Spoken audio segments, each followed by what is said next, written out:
мектебінің 5-А сынып оқушысы Сайлан Айсара. Ахмет Байтұрсынұлы. Көкесектерге: не жаздың Құдайым мен қазаққа, мұнша мағып салғандай бір азапқа, адамшылық сеніне кірісіп, қол жетсін деген бе азатқа.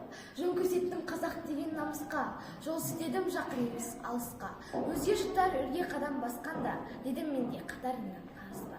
Бар ма қазақ бұнан басқа қалғаным, нені шаттым, нені бұзды болғадым. Аштан өлген аталарым бар екен, тамақ үшін сатқан тер иманы. Тастаған көкесектер бәріне, қалдырмастай жаға жас кәрімге, үміт бұдақ нәсіліне қалғандай, нық басылар қадамы мұның бәрі де. Бәріңді де іздеп тауып көремін, тапқанымды тастамастан теремін. Милат үшін еңбек сіңірген деп, өсиет қып кейінгіге беремін.